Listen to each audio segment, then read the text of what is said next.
dia a todas e todos os presentes aqui.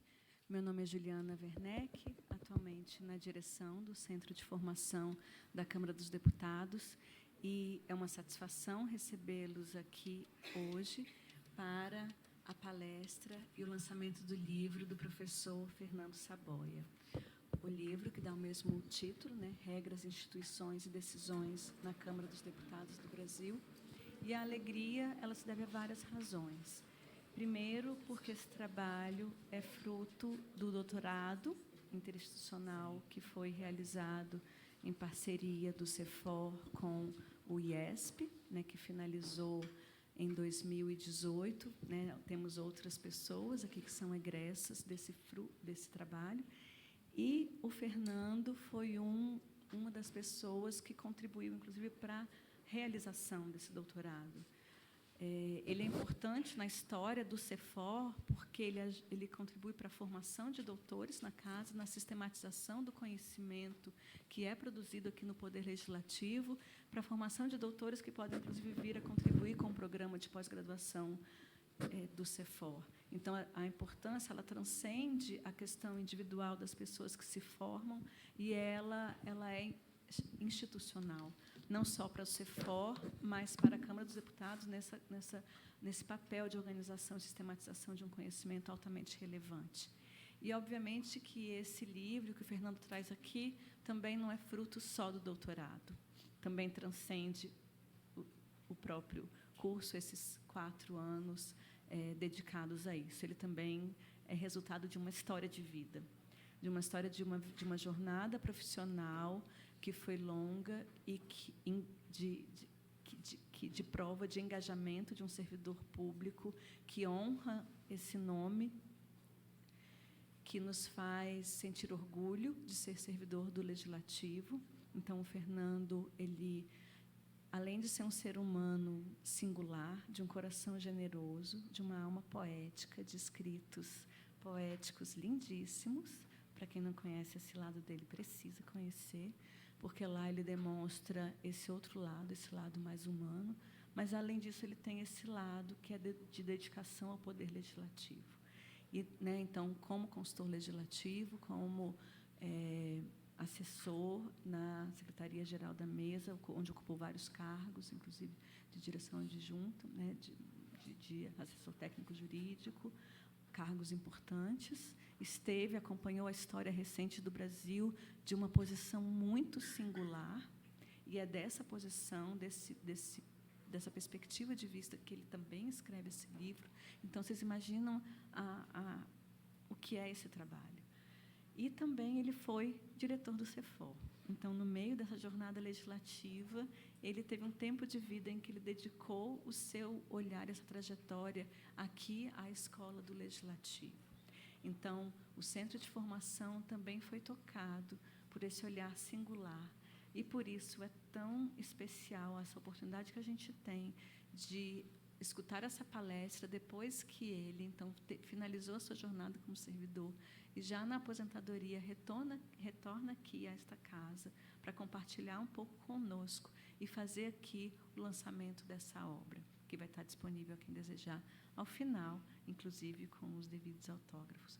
Muito obrigado pela sua presença, Fernando, e também a do professor Júlio, que é professor do nosso mestrado, que foi colaborador do CEFOR por vários anos e que hoje está na Secretaria da Mesa, também cumprindo um papel altamente relevante, e que, com tanta disposição e com tanto carinho, veio aqui hoje para poder, então, fazer depois uma conversa, um diálogo com o professor Fernando. Então, eu vou sair daqui e gostaria que vocês fizessem a apresentação mais formal, mais curricular, porque eu gostaria de fazer essa apresentação mais coloquial e mais amorosa e mais afetiva do que vocês representam aqui para a gente. Muito obrigada, e que tenham todos um ótimo evento.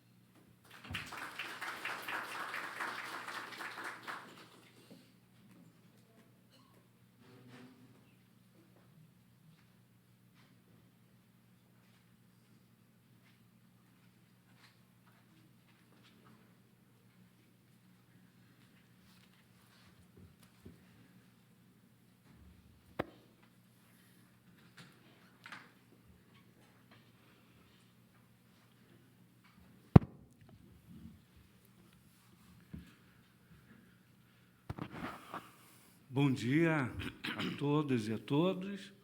É com prazer que damos início agora a mais uma apresentação do ciclo de palestras da pós-graduação. Nós gostaríamos de informar a todos e a todas que essa palestra ela está sendo transmitida ao vivo e ficará disponível no canal do CEFOR no YouTube. Informamos, então, que esse evento está sendo filmado e transmitido, e tanto as imagens do palco como da plateia serão capturadas pelas câmeras. É com muito prazer que recebemos aqui o professor Dr. Fernando Saboia Vieira. Fernando, ele é advogado, doutor em ciência política, tendo concluído o seu doutorado em 2018 no programa interinstitucional da UERJ-CEFOR. Ele é servidor recentemente aposentado da Câmara dos Deputados, né? Basta dizer que o crachá dele é de número 1874, do tempo do Império ainda. Não é? Mas ele aposentou-se recentemente. Na Câmara, ele atuou como consultor legislativo, vários anos trabalhando na Secretaria-Geral da Mesa, onde ele foi chefe da assessoria jurídica e, finalmente, secretário-geral da Mesa adjunto. Fernando também foi, como já foi dito pela Juliana, foi diretor aqui do CEFOR por algum tempo. E, para mim, é uma grande honra e um grande privilégio poder estar aqui participando desse momento especial, porque também tenho o Fernando em altíssima consideração, né? Aprendi muito com ele, lá na assessoria jurídica da Mesa, onde eu trabalhei também, onde eu trabalho já há muitos anos, tendo tido apenas um intervalo de 5 anos aqui no CEFOR, não é? E é um prazer muito grande tê-lo aqui. Com a palavra, então, sem mais delongas, ao professor Dr. Fernando Saboia. Obrigado, Júlio. Obrigado a Juliana também pelo carinho da apresentação. E já dizer assim, primeiro que essa formalidade vai terminar exatamente aqui e agora, não é? Porque a Câmara, toda a trajetória que eu tive aqui, tem uma ligação muito próxima e familiar, praticamente, com a Câmara. Eu, até hoje, não consigo falar da Câmara no tempo passado. De vez em quando eu me pego conversando com as pessoas, não, porque lá na Câmara nós fazemos assim, depois eu penso, não, não mais nós, né? É eles, ou enfim, mas ainda está muito próximo isso, ainda me sinto muito parte dessa história recente aí, que a Juliana se referiu. E queria, sim, dizer inicialmente que esse momento, para mim, é muito significativo, porque ele, assim, representa, de alguma maneira, várias sínteses para mim, na minha vida, né? Esse livro foi editado agora e já tem um tempo que o pessoal da editora está me cobrando, assim, não, vai fazer o lançamento presencial quando, como e não sei o quê. E eu, assim, quis muito que o primeiro evento fosse aqui na Câmara, aqui no CEFOR. Por todas as razões, porque, assim, na minha ótica, ele representa bem esse momento de cumprir um ciclo na vida, né, para começar outro. E eu digo que é uma síntese em vários sentidos, porque tem a ver com a minha história de vida, com a minha biografia, vamos dizer assim, né? Passei muitos anos na Câmara, entrei com 20 anos de idade e fiquei aqui quase 38 anos. Então, entrei na Câmara no começo da década de 80, e presenciei assim, todo esse ciclo de mudanças, ainda o final da ditadura militar e todo o processo de restauração da democracia, antes da Constituinte, durante a Constituinte, depois da Constituinte. Então, foi muito intenso, né, na verdade, e a minha história de vida ficou muito marcada com a Câmara, em muitos sentidos, né. Na Câmara eu conheci a minha esposa, por exemplo, né? E hoje tenho um filho no Senado, então a gente acaba trazendo isso. Também experiência profissional, momento de síntese, de pensar em tudo que eu experimentei, tudo que eu passei aqui, tudo que eu vi, tudo que eu pude guardar como experiência de trabalho. Então, para mim, esse livro, e mais do que o livro, esse trabalho acadêmico tem uma forte carga disso. Então, tem algum tom, em algum momento, assim, de depoimento, né, pessoal, de testemunho pessoal sobre tudo, né. Então, ele também vai ter algo de registro histórico, eu acho, embora não seja a ênfase do livro, mas, na medida que eu tento olhar para o funcionamento da Câmara e do Parlamento brasileiro nesse ciclo já de 30 anos, da Constituição de 88, o Regimento de 89, ele tem algo também de registro histórico, de tudo que, não só por conta da documentação, dos dados, das informações reunidas, mas, é claro, de uma particular visão, interpretação disso, de alguém que viveu o momento, né? E também ele tem a ver com a reflexão acadêmica, porque eu comecei a trabalhar na Câmara, e tem aqui alguns colegas que, alguns poucos anos depois, já estavam na jornada comigo. Nós tínhamos muita dificuldade de entender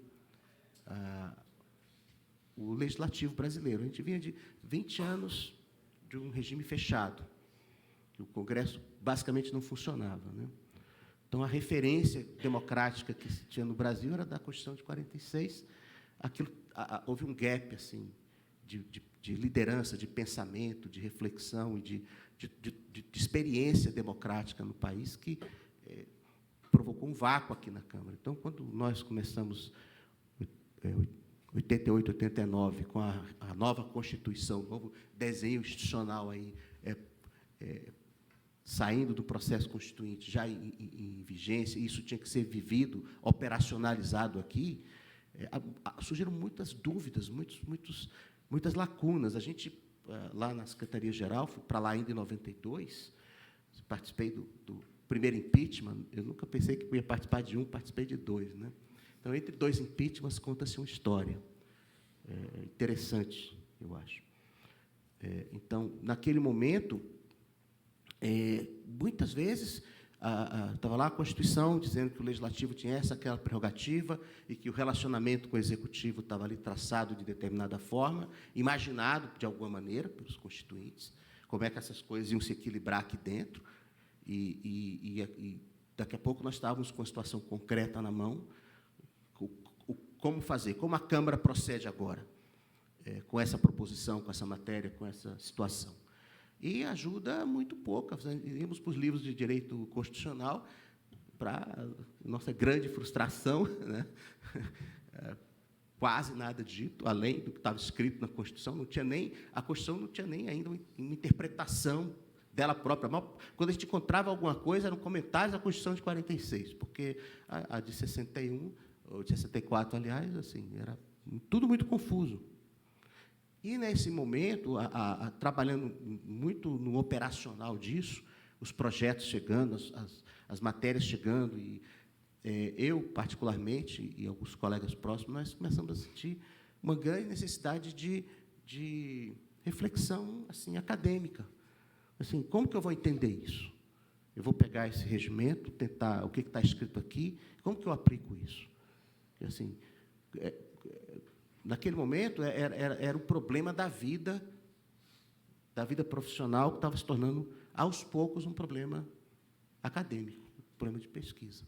Assim, eu não tenho uma teoria, eu não tenho um princípio teórico para me orientar aqui. Aí, vamos para o direito. Quais são os princípios do processo judicial? Será que eles se aplicam ao processo legislativo? Alguns doutrinadores diziam isso.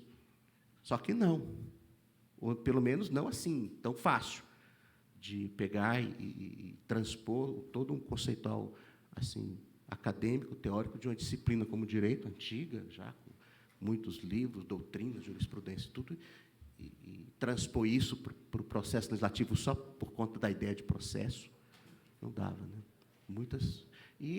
Isso acabou me levando assim a traçar sempre um caminho paralelo à ideia de que nós não poderíamos simplesmente resolver a vida de cada dia, porque a gente poderia, assim, a coisa já estava parecendo caótica, e se a gente fosse trabalhar só no casuísmo ali, do dia a dia, a gente ia contribuir para o caos, cada vez mais. Talvez criar uma burocracia interna forte, mas completamente sem sentido, e a ser revista a cada momento, porque o decisor político ele não é assim facilmente inibido por restrições assim formais.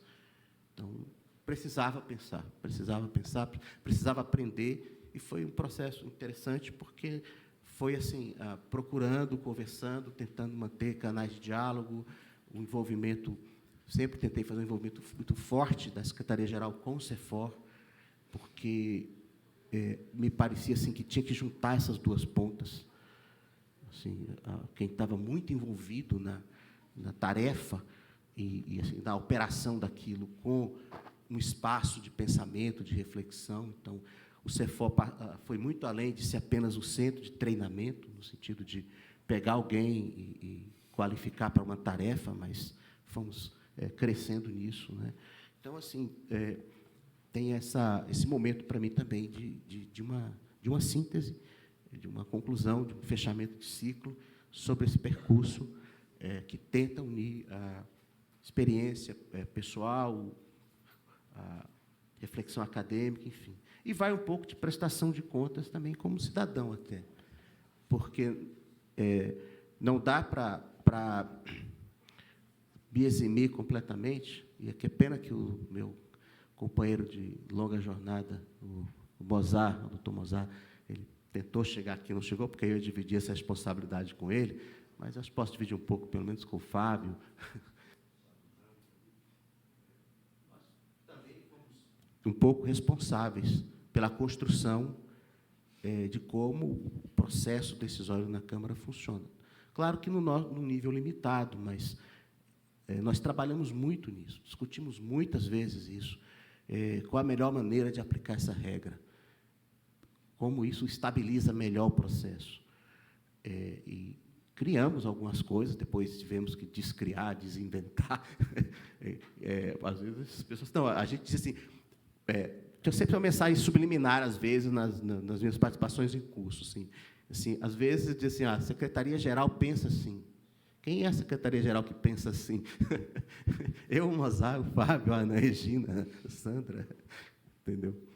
Ou então, não, a presidência decidiu assim. Então, os alunos atentos percebiam a sutil diferença, né? Quando a presidência, a mesa decidiu assim, significa, não necessariamente eu concordo com isso, né? Mas a gente cuidava muito forte do dia a dia. E as interferências da mesa, do presidente, eram mais em questões que tinham mais conotação, mais teor político, como é natural. É claro que isso, às vezes, se torna paradigmático, né? É nesses momentos de confrontação política que você tem, às vezes, um reequilíbrio ou um desequilíbrio do processo decisório.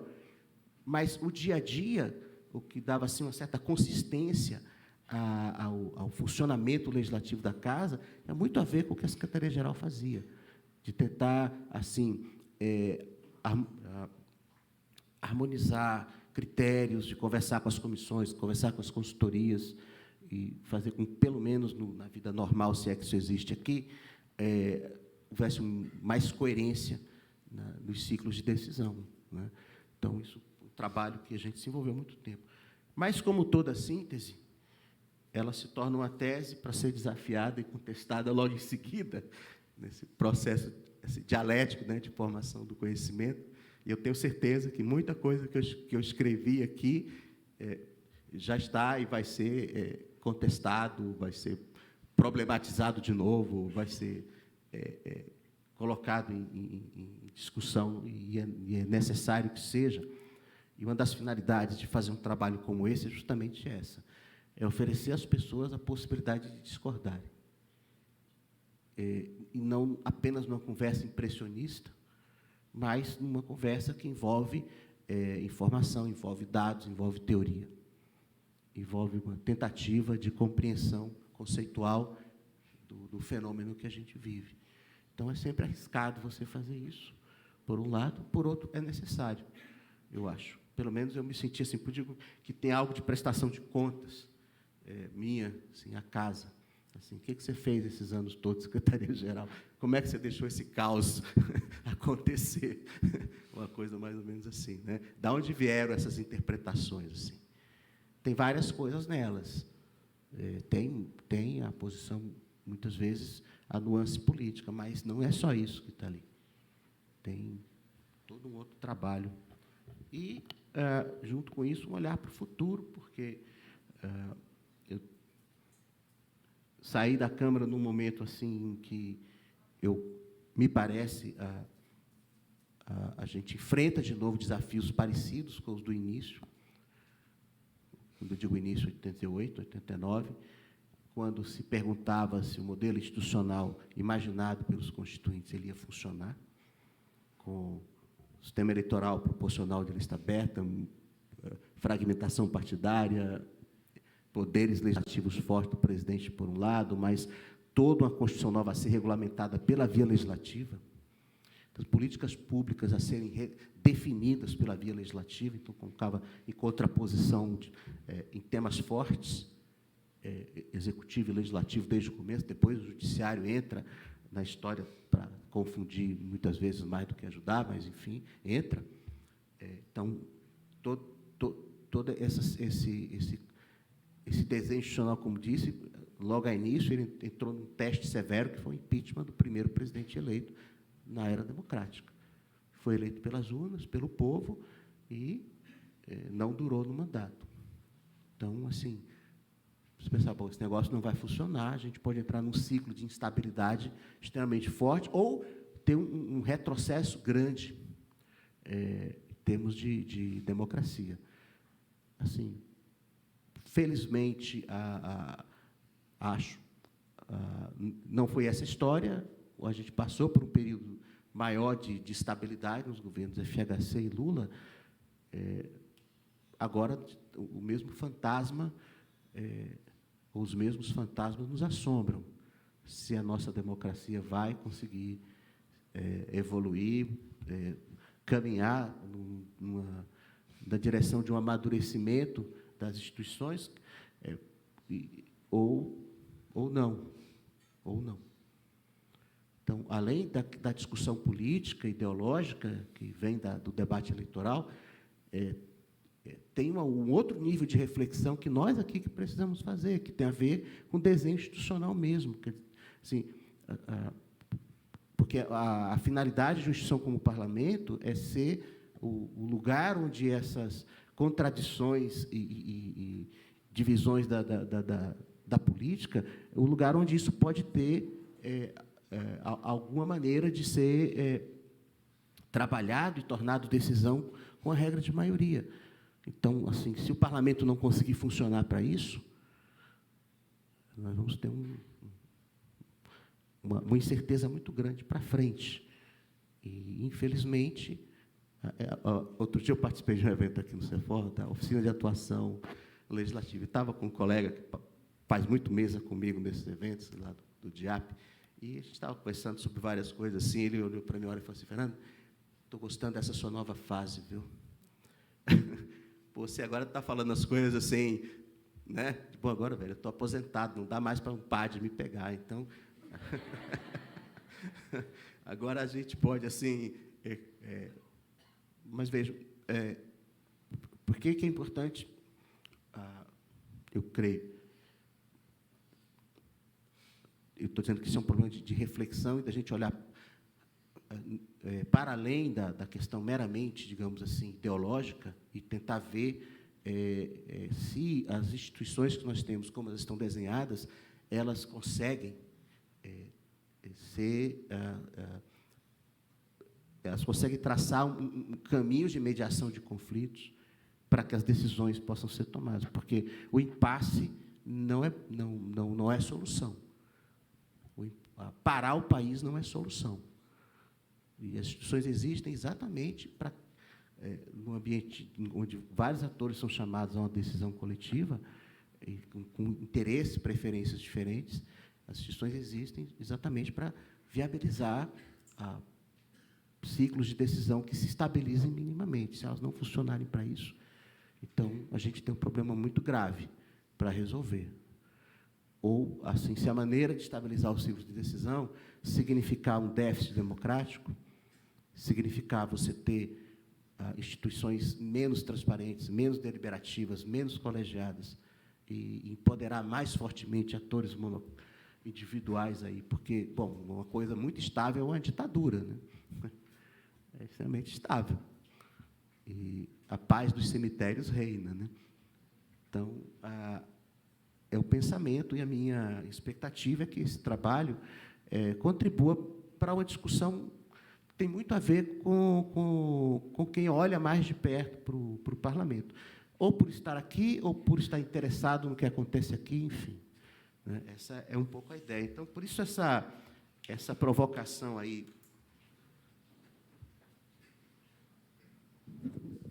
E já entrando um pouco aqui no nosso tema, mais diretamente, eu queria dizer o seguinte: eu vou fazer uma apresentação assim tópica do conteúdo, assim, do trabalho, mas a ideia é que a gente possa ter tempo depois para uma conversa, para um diálogo. Então, não vou assim, eu vou deixar algum aprofundamento, se for o caso, vir por conta aí de perguntas, e não porque, como eu olhei muito a partir dessa visão mais ampla, mais macro, eu me propus a olhar muito para dentro do parlamento, do processo decisório da Câmara, assim, no nível que nós vivenciamos ele muitas vezes aqui dentro, ou no nível em que pessoas que estão tentando entender o legislativo têm problema para compreender os processos, né? Então, o trabalho vai muito forte nesse mecanismos internos de decisão, tentando entendê-los à luz de uma teoria ou de algumas teorias, né? Então, pode ser que assim, não seria o caso da gente aqui discutir isso tão detalhadamente, mas apenas pontuá-los. Bom, eu usei essa frase aí que está no início do livro como provocação, mas, enfim, faz parte do folclore do parlamento, adágio atribuído a Otto von Bismarck, de que não se deve perguntar como são feitas as leis e as salsichas. Ainda que a produção de leis e de salsichas possam ter elementos em comum suficientes para justificar a metáfora, uma diferença fundamental permanece. Enquanto sempre se pode optar por não comer salsichas e, assim, deixar de se preocupar com o seu método de fabricação, não é possível fugir da incidência das leis e da obrigação de cumpri-las. Nesse caso, parece ser prudente perguntar como elas são feitas. Então, esse é quase uma brincadeira, mas reflete, primeiro, uma ideia de que o processo decisório do parlamento é algo assim não muito higiênico, reúne sobras e partes de muitas coisas, embute isso com um bom tempero, frita e pronto. Né? Fica maravilha, o sucesso no churrasco. Mas, se você for lá e presenciar a maneira como isso é feito, você repugna. Né? Então, é uma comparação não muito elogiosa com o parlamento. Por outro lado, me parece, assim, pode induzir as pessoas a uma ausência. Simplesmente, não, então não quero nem saber dessa história aí, mas as leis serão feitas e vão nos obrigar a todos. Então, talvez seja interessante a gente se preocupar um pouco, em algum momento, sobre isso, né? Tanto como cidadãos, de um modo geral, mas, dependendo da nossa inserção profissional, mais fortemente. Né? Então, essa é um pouco a inspiração do trabalho, pensar na importância das decisões legislativas no Estado democrático de direito.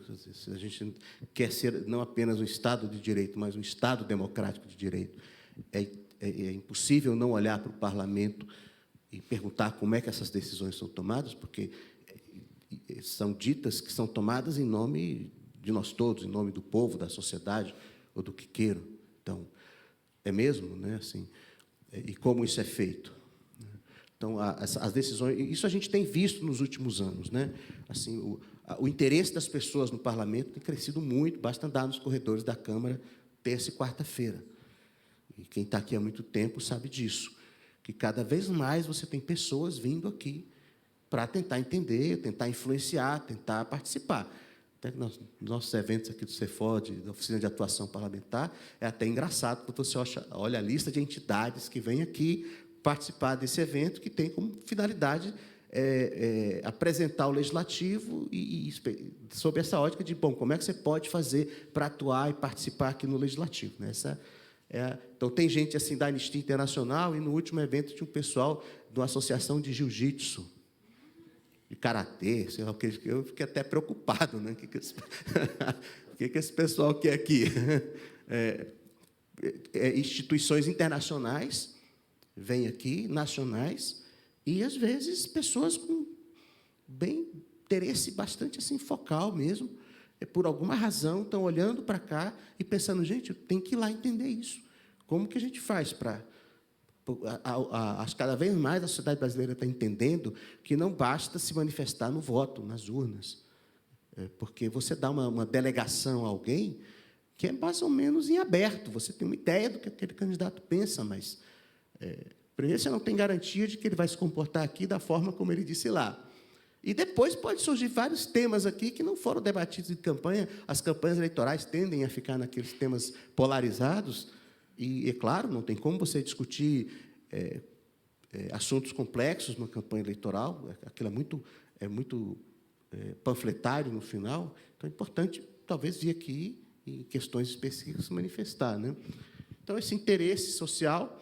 Existe um interesse profissional e acadêmico nesse processo decisório, foi a minha história pessoal e de muitos aqui, eu creio,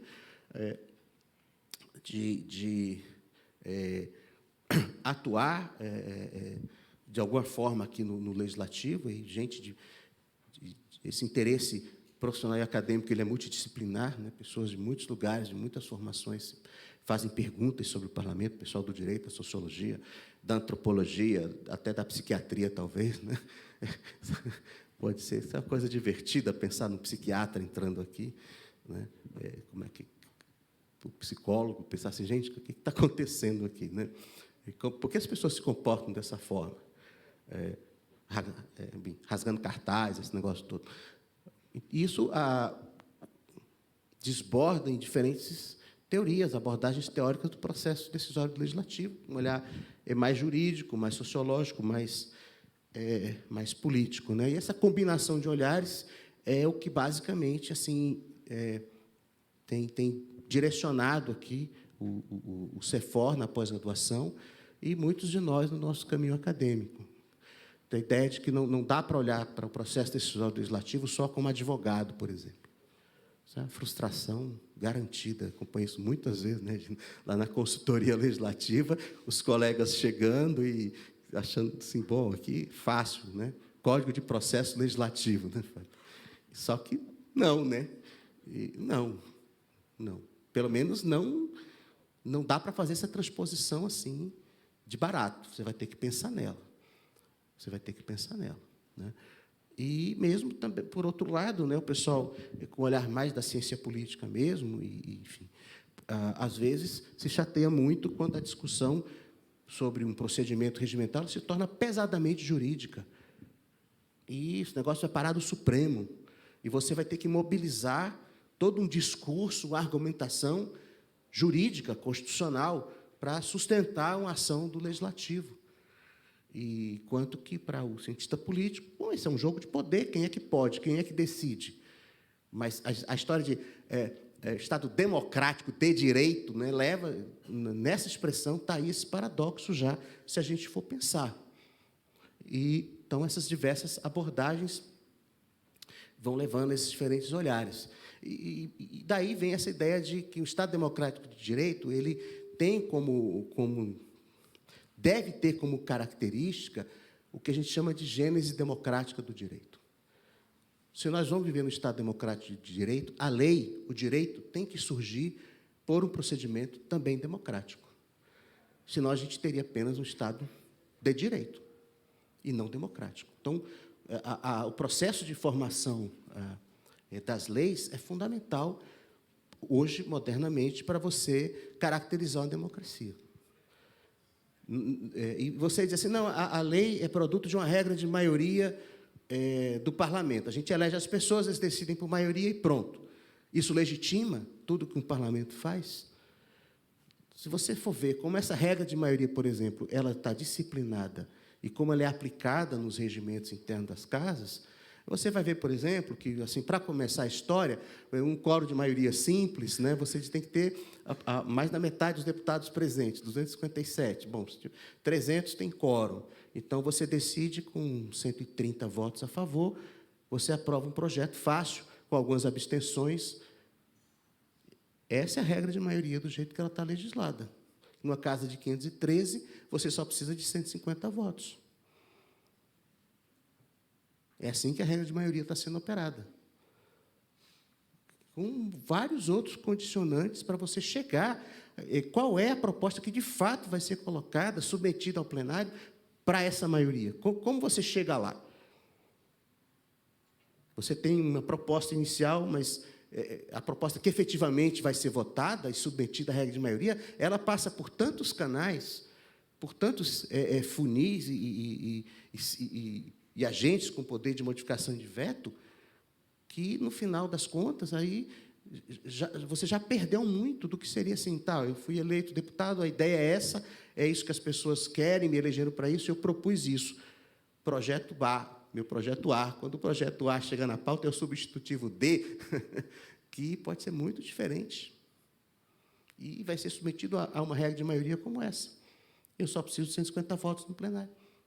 Ou, então, convencer os líderes, convencer o presidente da casa.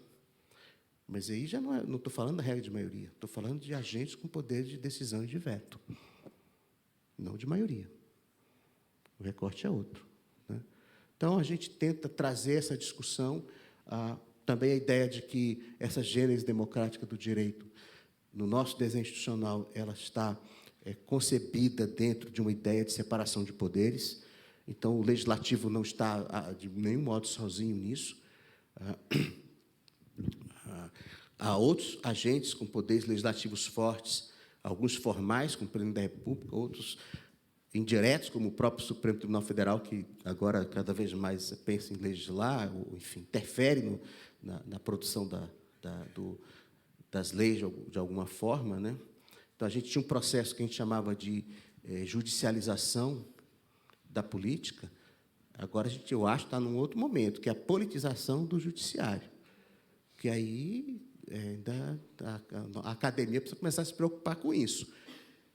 Como é que o Supremo é escolhido, como é que o Supremo decide? Porque, se o Supremo vai fazer política, a gente tem que tentar saber como se dá essa representação aí. Por que o Supremo representa a sociedade, os valores da sociedade? Por quê? Quem disse? Né? Então, se o Supremo vai fazer política, o processo de escolha dos ministros do Supremo talvez precise ser revisto. A gente estava conversando esses dias, essas decisões do Supremo de 6-5, né? É uma coisa complicada, porque não estabiliza nada. Se essa matéria voltar de novo e 2 dos 6 saírem para tomar água, dá 5-4 para o outro lado. E entra 10 mil na cadeia, sai 10 mil da cadeia. Não dá para você ter um ciclo de decisão tão instável assim no Supremo. No Legislativo já é ruim. Mas no Supremo é terrível, né? Enfim, já estou saindo. Mas é para dar um pouco a ideia de que essa questão da gênese democrática do direito, ela tem a ver também com essa questão de separação dos poderes, e aí a gente vai discutir essa ideia de matéria interna corporis, aonde que o Supremo pode interferir, não pode, o devido processo legislativo, até que ponto o processo decisório do Parlamento pode estar sujeito ao controle jurisdicional ou não, enfim, tem toda uma discussão É sobre isso que a gente tenta trazer para o debate, e também um pouco dessa teoria discursiva do direito e da democracia, no sentido de que, para você ter a gênese democrática do direito, é preciso que as decisões do legislativo tenham algumas características de transparência, de debate público, de deliberação. Quer dizer, é fundamental, por exemplo, que os decisores, no caso os deputados, eles saibam com clareza quais são as alternativas colocadas para eles e quais são as regras que regem o processo de decisão. Eles sabem? Eles sabem, assim, se não vai aparecer uma emenda aglutinativa daqui a 2 minutos e mudar completamente o cenário. Você tem que ter um nivelamento de informação mínimo para você ter uma decisão que a gente pudesse qualificar de democrática sob a ótica da teoria discursiva e da teoria democrática, participativa e deliberativa. Então, eu tento olhar um pouco também para isso. Assim, será que, se a gente pegar o plenário da Câmara e usar alguns elementos dessas teorias, eu diria que a Câmara, internamente, funciona democraticamente? Tem colegialidade na Câmara? Na formação da pauta, na condução das sessões, na definição de critérios, tem colegialidade? Há uma democracia interna na Câmara? Né? Assim, acho que a gente tem um déficit muito grande aí. Muito grande. Então, como eu vou dizer que a lei que sai do Parlamento brasileiro, ela pode ser considerada uma decisão, essa decisão que produz essa lei, uma decisão democrática? Em que sentido ela é democrática? Então, a gente tem um olhar formal para isso. Mas esse olhar mais assim positivista, ele tem resolvido cada vez menos a vida. Não é porque a lei foi promulgada que ela necessariamente carrega essas características. Então, isso tem um pouco essa discussão. E, a partir daí, a ideia é combinar esse olhar. Então, a gente faz uma transição assim, um pouco mais do direito, a ideia de separação de poderes. Aí eu não mencionei, mas quando a gente fala nisso, a gente tem que colocar nesse desenho institucional a supremacia da Constituição, que vai arrumar todo esse arcabouço aí, enfim. Então, tem esse olhar, mas a ideia é a gente combinar isso, ou aprofundar essa reflexão, usando mais elementos de uma outra família de teorias, que vem da ciência política, as teorias institucionalistas, né? Então, aí, discussão sobre desenhos de democracia, como entender os arranjos dos parlamentos no contexto das democracias modernas, e surge aí também um ferramental teórico que a gente tenta utilizar para entender o legislativo brasileiro, a Câmara dos Deputados. Então, tem algumas teorias que são formadas aí com essa ótica que vem lá da combinação do behaviorismo, escolha racional, olhar para o parlamentar, para o legislador individual como decisor estratégico, está no ambiente de decisão coletiva, e como ele hierarquiza interesses, como isso se organiza. A ideia assim, de que os parlamentos são criados, são formados para atender às preferências dos deputados ou dos legisladores, né? Porque são os próprios legisladores que decidem como o parlamento se organiza. Então, a gente tem uma experiência dessa legal no Brasil, de 88 e 89. Né? Acabou a Constituinte, os deputados, os senadores, no caso aqui os deputados, que tinham participado do processo constituinte, e agora vamos dizer como é que nós queremos que a Câmara funcione. E como eles vão fazer isso? Pensar qual é a melhor maneira da Câmara funcionar, tendo em vista os seus próprios interesses políticos. Então, o desenho institucional ele não surge do nada, não surge de uma teoria, de uma utopia, de nada, ele é produto assim, histórico mesmo, e de interesses muito concretos. As pessoas dizem, por que o quórum para... tem uns quórum bacanas no regimento. Para verificação de votação, 6 centésimos. Que número cabalístico é esse? Por que 6 centésimos? Onde as pessoas tiraram esse número? Às vezes é um décimo, às vezes é um quinto, às vezes 6 centésimos. Tiraram o seguinte, olharam para o quadro partidário e disseram assim, desse partido para cima vai ter direito.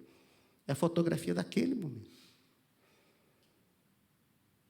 Por quê? Porque o partido, com aquele tamanho naquele momento, tinha poder interno de decisão para dizer, não, eu quero ter poder de verificar uma votação. Então, vai ser do partido tal para cima.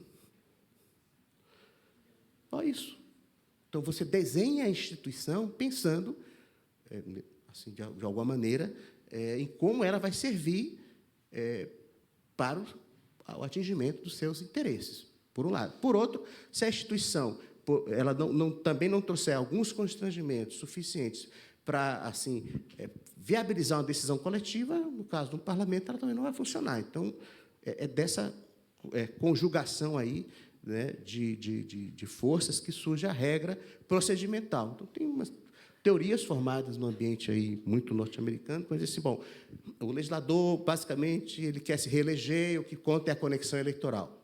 Aí outros vão dizer, bom, mas os partidos contam, partidos são importantes, os partidos organizam a vida interna do parlamento, isso explica boa parte como o parlamento decide, não é só interesse pessoal do legislador na sua própria reeleição, mas tem um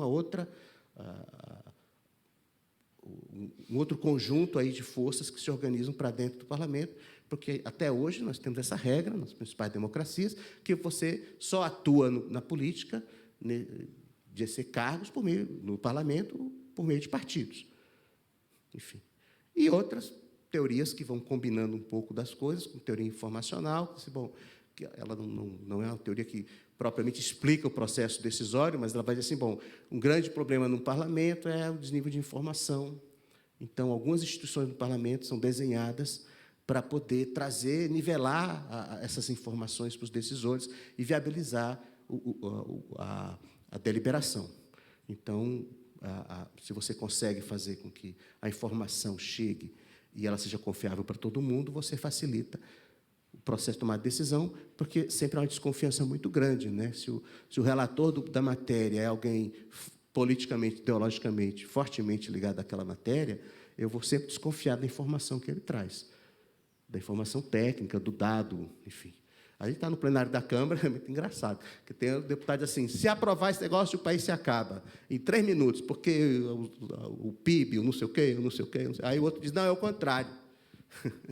Se não aprovar, o país não dura uma semana, porque o PIB, porque não sei o quê. Aí cada um joga um bocado de dado ali, e o deputado, que não é especialista naquela matéria, ele fica assim, bom, e agora? E agora? Quer dizer, que o país vai se acabar, parece que vai, mas se a culpa vai ser minha ou não, eu preciso saber o que eu faço. E não tem... Assim, se alguém chega com uma informação... por exemplo, se alguém chega e diz, não, mas o dado do IBGE é esse. O IBGE é uma instituição que tem credibilidade no país. Alguém pensa, não, tá, então, vamos partir daqui. Vamos interpretar esse dado. E não o que você está me trazendo, enfim. Então, essas coisas compõem... assim, se você pensa em desenhar uma instituição como um parlamento, essas coisas vão ser introjetadas aí de alguma maneira, e, a partir dessas teorias que tentam entender a organização dos parlamentos do ponto de vista institucional, a gente também tenta trazer alguns elementos para analisar e para tentar compreender realmente o processo decisório da Câmara, né? Então, a ideia é assim, vamos olhar para essas regras formais e não formais, por isso instituições, não só regras. Até pode ser até redundante dizer regras e instituições, mas regra remete muito ainda na nossa cabeça para o aspecto formal, jurídico, enfim, né? Então, porque a gente conceitua a instituição como um conjunto de regras, só que essas regras não são necessariamente escritas. Então, traduzindo isso assim, o interesse do trabalho é olhar não só as regras formais, mas aquelas outras não formais, que a gente chamaria também de instituições, que intermediam o processo decisório na Câmara. Então, tem regras que não estão escritas, mas são as que mais funcionam na prática. Regras que o parlamento vai gerando ao longo da sua vida, né? E, enfim. Então, a ideia é pensar nisso, olhando para essa história que começa aí com a experiência constituinte, né? Se você quer entender como a Câmara decide hoje, assim, é muito difícil você não começar, pelo menos, olhando para a experiência constituinte. Porque, assim, foi um momento, assim, uma singularidade, né? Um momento bem interessante, e não apenas, assim, a gente olha muito para a Constituinte, pensando no que se trouxe para o texto constitucional, de demandas da sociedade, enfim, de instituições para a vida democrática do país e tudo, e mesmo de conquistas em algumas áreas. Mas o meu olhar aqui, assim, a experiência constituinte foi interessante porque os deputados e senadores eleitos, a primeira coisa que eles tiveram que fazer foi decidir como é que eles iam decidir. Criar um regimento interno. Então, como é que nós vamos decidir? Qual vai ser o processo de tomar a decisão aqui? Começa aonde quem participa, quem tem quais poderes no final para decidir. Então, uma espécie de estado de natureza legislativo, né? Assim, vamos nos organizar aqui, porque senão não sai nada. Assim, 600 pessoas para tomar uma decisão, sem uma regra, não dá. Então, o primeiro round, na verdade, foi criar um regimento interno. E o interessante é que esse regimento interno, no caso da Constituinte, ele funcionou por um tempo. Depois, a Constituinte entrou no impasse, porque o texto que foi produzido no final, que, enfim, entrar em detalhe nisso, pela Comissão de Sistematização, oriundo das comissões temáticas, das sugestões populares e tudo, aparentemente, ele ficou assim, mais à esquerda do que o decisor pivotal mediano no plenário. Então, esse texto não passa. Isso é algo, a gente vê isso até hoje, né? Assim, as preferências muito enviesadas, por um lado, vis-à-vis o que seria uma posição do plenário, de maioria do plenário. Então, gerou um impasse, parou muito tempo, houve o risco até da coisa não dar certo. E o que acabou destravando isso? Reformar a regra de decisão. Reformar o regimento interno da Constituinte. Para poder realinhar essas forças. E dar, assim, mais poderes, no final das contas, a o que seria, de fato, a maioria no plenário. E essa experiência, ela marcou muito a maneira como a Câmara funciona até hoje. O surgimento do Colégio de Líderes, porque, no momento do impasse, tiveram que reunir os líderes e dar poderes de articulação para os líderes partidários, porque para tentar destravar aquele negócio. Então, essas reuniões de líderes na Constituinte, elas começaram a se institucionalizar, de alguma maneira, para fazer uma discussão preliminar, até de mérito, até de conteúdo, sobre o que poderia ser votado, né? O tal do DVS, destaque para votação em separado, que foi o artifício usado para possibilitar a modificação do texto da sistematização no plenário. A revisão desse texto, porque, do jeito que o regimento da Constituinte estava originalmente, seria muito difícil mudar o texto da sistematização no plenário. Então, o que ia acontecer é que não ia acontecer. Você não ia ter maioria para aprovar, porque, no caso de uma Constituinte, você tem assim, uma peculiaridade. Toda vez que você legisla, a decisão do parlamento é alterar ou não o status quo. Certo? Você tem uma lei em vigor e você está, na verdade, decidindo se quer ou não alterar essa lei. Então, eu posso preferir a lei vigente e simplesmente rejeitar tudo que aparecer, porque eu gosto da lei vigente. No caso da Constituinte, não dá, porque a Constituição antiga vai cair toda. Não dá para fazer assim, rejeita isso e deixa como está. Não dá. Cria um vazio impossível. E, por isso, os destaques da votação em separado e as tais emendas aglutinativas, que lá se chamava fusão de emendas, elas surgiram exatamente com essa ideia. Você tinha lá um texto para o artigo 5º da sistematização. Não passa, está muito à esquerda. Tem 3, 4 emendas para o artigo 5º, mas nenhuma delas passa. Então, vamos fundir as emendas. O brasileiro tem umas ideias fantásticas, né? Vamos fazer aqui um arrumo aqui e tal, bota uma vírgula. Você me dá 3 adjetivos, eu te dou 2 substantivos. A gente bota umas vírgulas aqui e vamos tentar construir um texto que passe. Sem zerar o processo. Sem zerar o processo. Então, se começou a fazer essa fusão de emendas, que era justamente isso. Não dá para ficar sem o artigo 5º. Não dá.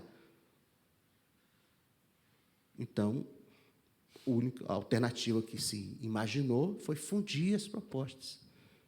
Então, veja como isso configura o que está até hoje, assim, como a Câmara decide, o que está no imaginário dos parlamentares, enfim, isso foi introjetado no regimento da Câmara, com algumas imperfeições, porque o ambiente constituinte é diferente do ambiente legislativo ordinário, eu acho. Então, por exemplo, eu não gosto das emendas aglutinativas, não gosto. Acho que elas estimulam a improvisação de última hora, elas tornam muito incertas as decisões do plenário, você não sabe quais são os textos que vão aparecer dali a 5, 10 minutos. Então, isso, para mim, assim, vai contra uma coisa básica num processo de decisão coletiva, é eu saber assim, bom, as alternativas são A, B e C. As alternativas são essas. Primeiro vai ser a B, depois, se não der, a gente vota essa, depois a gente vota essa.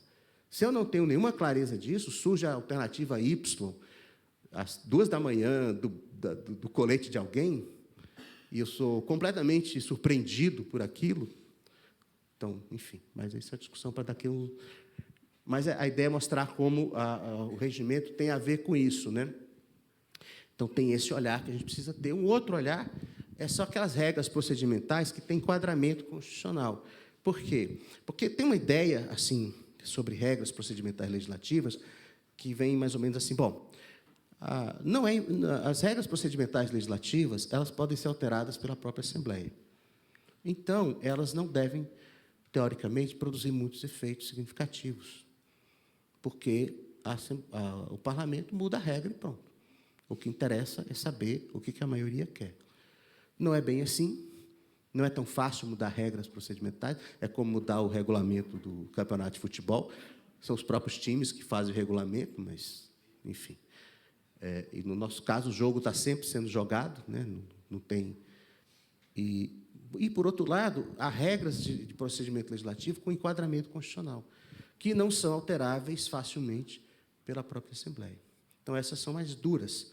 Essas é de se esperar que elas produzam efeitos mais significativos no ciclo de decisão. Quer dizer, olhar para elas vai ajudar mais a entender como a coisa funciona. Então, não vou entrar em detalhes sobre elas, mas apenas dizer que a Constituição, então, é o que está ali, né?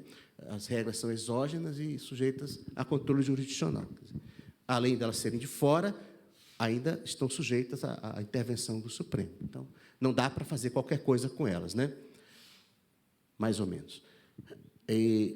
Mas essas regras, elas são tratadas regimentalmente, são intermediadas por regras e procedimentos internos. Então, isso torna a visão precisa ser um pouco mais refinada, porque, às vezes, você tem uma regra constitucional que parece que ela te dá uma direção, mas, quando você olha a regra regimental, desidrata um pouco aquilo, ou dá uma outra feição àquele negócio e muda a maneira de decidir, né?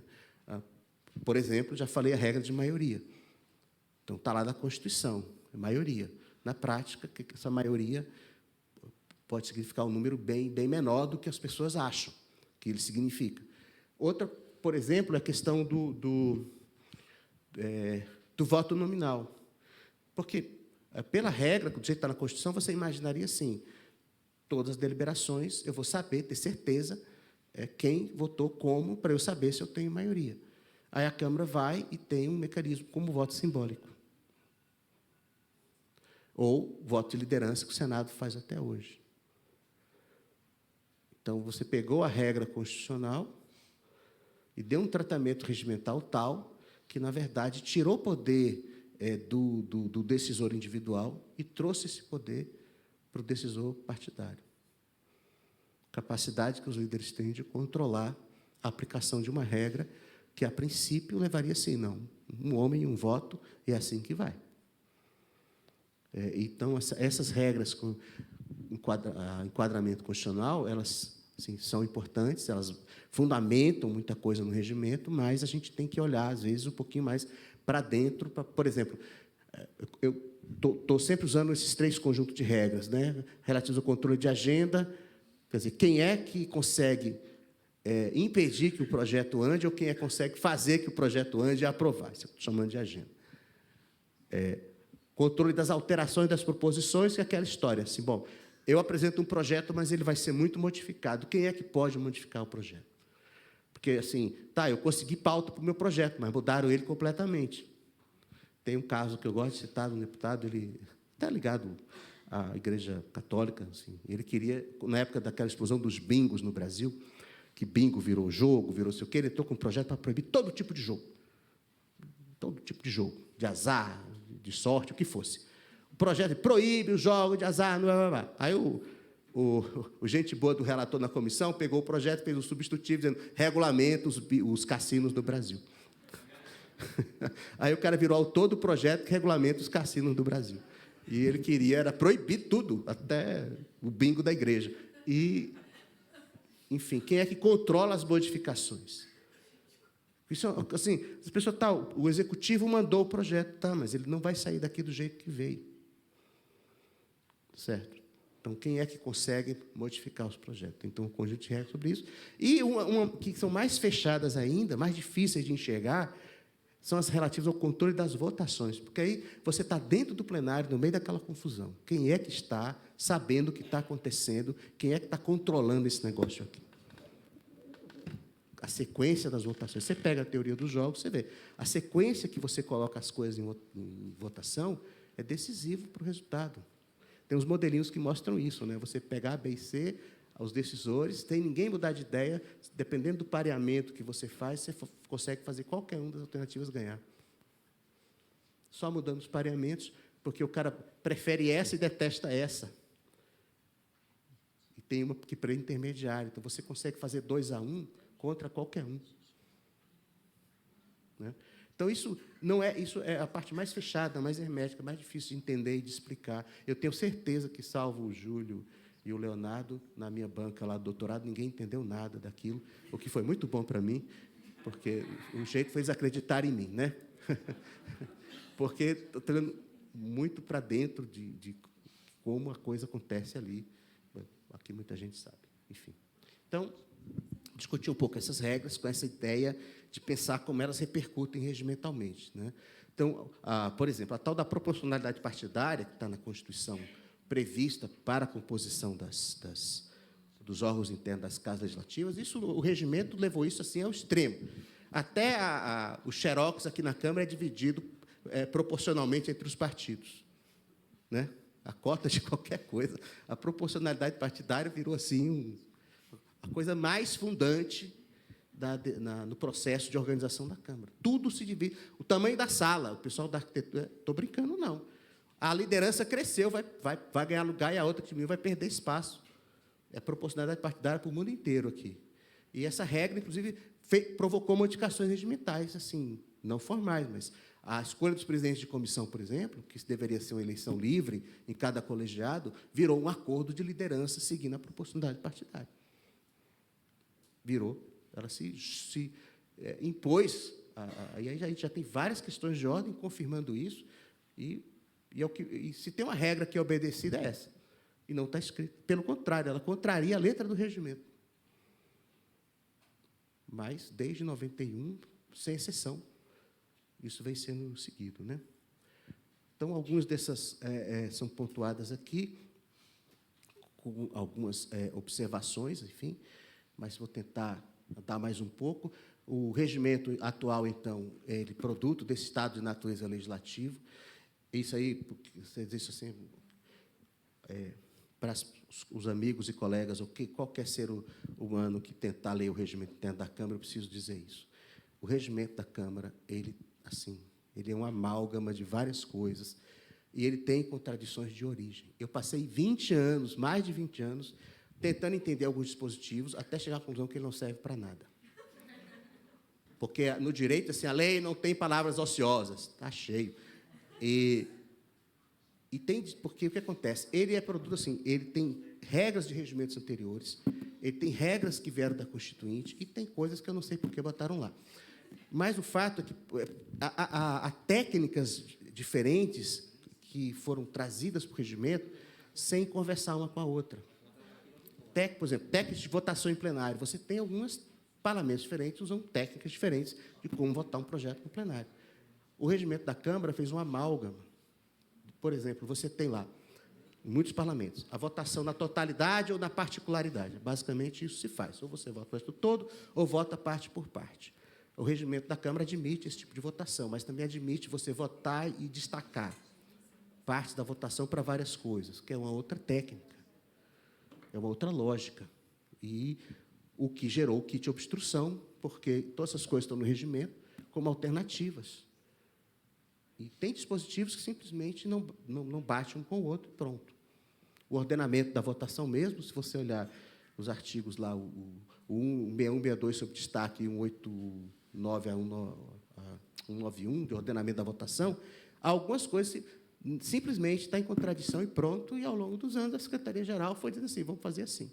Mas houve, por exemplo, um momento, na votação daquele projeto do pré-sal, que o presidente, durante a votação, ele mudou o sequenciamento que a gente sempre usava. Entre destaque, emenda aglutinativa, não sei o quê. Era o Michel Temer. Ele mudou e virou uma confusão enorme, porque sempre se fazia de um jeito, ele mudou o sequenciamento e prejudicou assim, dezenas de emendas aglutinativas de uma tacada. Por interpretação, porque o regimento não é claro.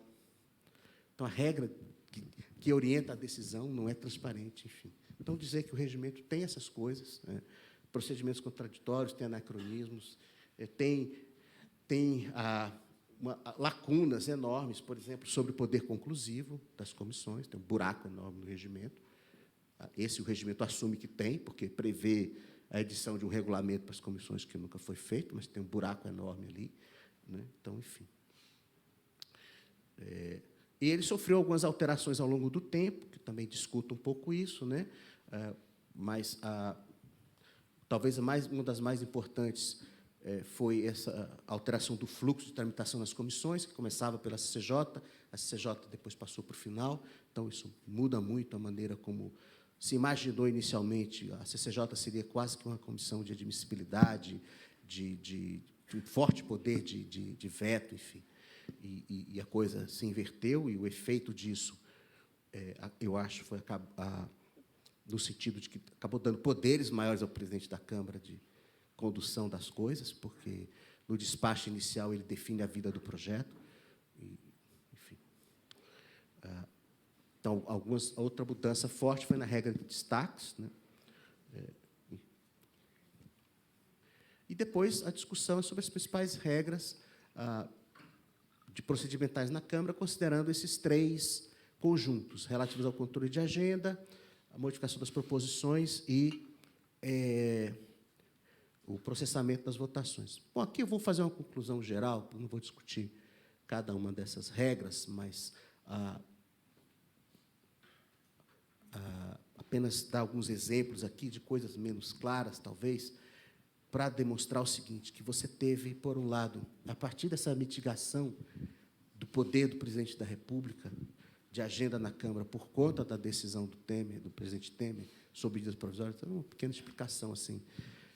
A partir da emenda constitucional 32, as medidas provisórias começaram a tramitar aqui pela Câmara, né, depois da comissão, sobre esta pauta da Câmara fortemente.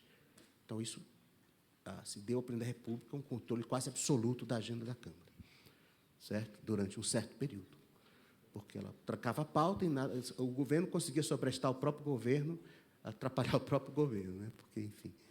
E, a partir da decisão do presidente Michel Temer, que deu uma interpretação à Constituição, é uma coisa muito legal, porque ele mudou a Constituição por interpretação, ele sobresta, mas não sobresta tudo, e flexibilizou muito a agenda da Câmara, né? E a gente ficou anos com a liminar negada pelo Supremo, aplicando a regra, e recém o Supremo julgou o mérito e disse realmente a decisão do presidente Temer é constitucional. Então, mudou muito o cenário, e isso está sendo já detectado em vários estudos, essa queda do poder de agenda do presidente da República a partir da decisão Temer e depois o próprio governo. Enfim, hoje a gente tem tido um número crescente de medidas provisórias perdendo eficácia por decurso do tempo, né? Por vários fatores, enfim. Mas essa mitigação faz com que a gente precise olhar mais fortemente para quem tem poder de agenda interno, porque criou esse espaço na agenda da Câmara para a atuação desses outros decisores, né? Então, tem coisas mais claras, coisas menos claras, assim, desses poderes formais de agenda, né? Uma coisa formal é que o presidente da Câmara decide a ordem do dia das sessões, basicamente, assim, ele ouve os líderes e tal, mas ele basicamente decide. Muito forte na mão dele, porque o colégio de líderes não funciona como foi desenhado pelo regimento. Nunca funcionou. O colégio de líderes não funciona da maneira que o regimento prevê. Naquele formato regimental, os líderes se reunindo e decidindo por voto ponderado das bancadas, aconteceu 2 vezes, eu acho, de 89 para cá, uma lá atrás, sob Paz de Andrade, e a segunda para anular a decisão do presidente Valdir Maranhão, que anulou o impeachment, quer dizer, negócio, mas não para a agenda. Então, o que acontece é uma reunião de líderes coordenada pelo presidente. Ele coordena a reunião, ele ouve ali os líderes e, no final, ele, mais ou menos, faz a agenda com base no que ele acha que vai acontecer. Já houve presidentes da Casa que não fizeram nenhuma única reunião de líderes e aprovaram o que quiseram no plenário. Era outro mundo, outro momento, mas, enfim. Então, isso é uma coisa clara. Mas uma coisa, por exemplo, que não é clara é o poder do presidente da Câmara de convocar a sessão extraordinária no horário da ordinária e controlar mais ainda a pauta, porque a pauta da sessão ordinária ela tem mais regras. Da sessão extraordinária, ele põe a pauta que ele quiser. Então, ou seja, a Câmara não faz mais. O número de sessões extraordinárias na Câmara ultrapassou, nos últimos anos, o número de sessões ordinárias. Simplesmente ultrapassou. Marca a sessão extraordinária para 13h, engole a ordinária, que começaria às 2h. Quando o regimento diz que é extraordinária, ela tem que ser marcada em dia e hora diferente da ordinária. Então, tem o contrário. E isso dá um poder de agenda tremendo ao presidente de controle da pauta, porque ele não fica limitado às regras de pauta da sessão ordinária. E dá uma estabilidade grande, porque lá às 11h30 da noite ele resolve convocar a extraordinária para as 11h35, com a pauta que a Secretaria-Geral ficou sabendo 10 minutos antes.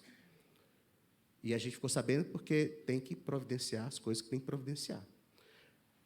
Mas aquilo está combinado com alguém no plenário. Tanto tá que passa. Enfim. Então, eu tento mostrar um pouco isso.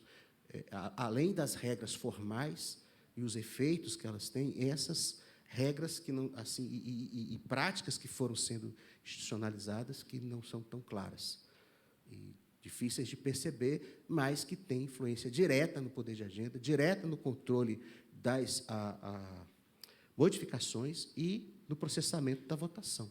Então, a ideia do livro e do trabalho é um pouco assim esclarecer isso. Eu quase disse abrir a caixa preta, mas desisti. Vamos dizer assim, tentar não só discutir o mecanismo regimental em si, mas mostrar, efeito, 2, como ele vem mudando ao longo de 30 anos, como os presidentes vêm alterando, porque o presidente da Câmara, no final, ele tem um forte poder normativo interno, por uma via indireta, que é a da questão de ordem. Alguém levanta a questão de ordem, que é uma dúvida sobre o que significa aquilo no regimento. O presidente diz, não, significava isso, mas agora eu estou dizendo que é aquilo. Mudou. Aí começa a aplicar. Recorre. Pode recorrer à vontade. Quem é que pauta o recurso? É ele mesmo. Então, se você fizer uma pesquisa, raríssima vez um presidente pautou um recurso contra a decisão dele. Da dele, ele mesmo não vai pautar. Pode ser que o próximo presidente até faça. Não faz. Estatisticamente desprezível o número de recursos, mesmo com parecer da CCJ, que o plenário vota. Então, a decisão do presidente ela é aplicada até que outro presidente resolva mudar. Então, ele acaba tendo um forte poder normativo interno, que decide muito mais a vida da Câmara do que qualquer outra coisa.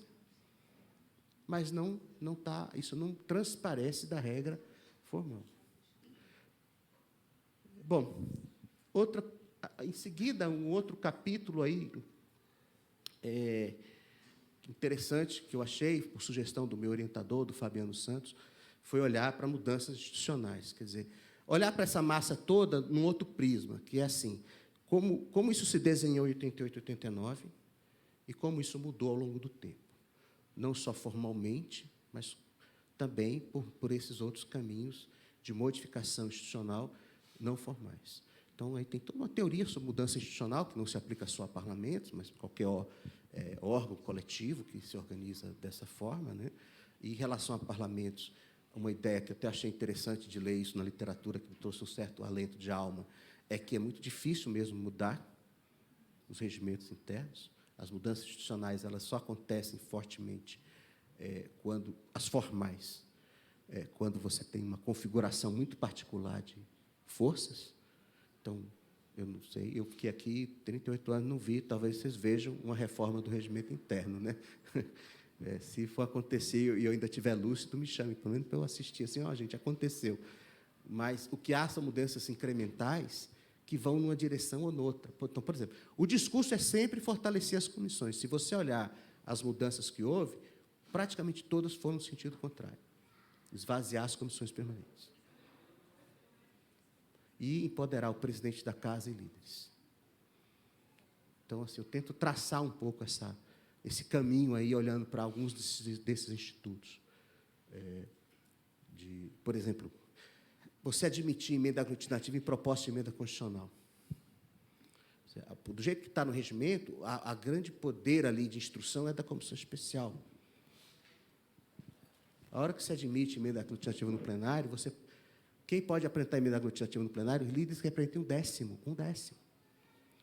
Para mim, a emenda aglutinativa só faria sentido se ela tivesse apoiamento de maioria, porque era essa a ideia na Constituinte. Sem apoiamento de maioria, emenda aglutinativa é apenas protelatório, ou enseja essa ação dos líderes de apresentar textos de última hora, depois que a discussão está encerrada, depois que o prazo de emenda normal está encerrado, até o prazo de destaque está encerrado, você vem com a aglutinativa. Então, fica entre os líderes e a mesa aceitar ou não, enfim. Então, acho que eu tento olhar um pouco para esse conjunto aí de mudanças, né? E, na conclusão do trabalho, algumas ideias, algumas propostas de futuro, de linhas, assim, me parecem, que seria interessante de reforma do regimento, pensando o seguinte: do lado de teoria democrática, dá mais colegialidade, mais participação, mais informação, tornar a decisão mais transparente para todo mundo e mais colegiada. Então, fortalecer a comissão permanente, algumas outras. É um pouco inverter a lógica que está instalada aí, né?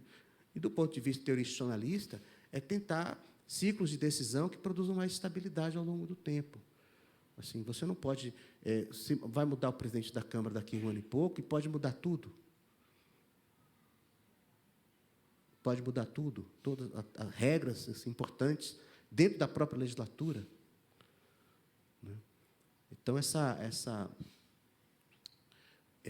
percepção aí, que também eu tento deixar um pouco algumas ideias assim, sobre... Assim, eu não acho que o regimento vai ter uma grande reforma, não tenho essa ilusão, mas que as mudanças incrementais que sejam, caminhem numa certa direção, com um certo olhar. Né? Não parece que isso vai acontecer agora, porque a gente continua no estado de emergência e calamidade pública, que começou desde que eu me entendo por gente, no Brasil, então tudo é assim. E hoje a única saída para não ter impasse institucional tem sido concentrar poderes no presidente da Câmara, no presidente do Senado.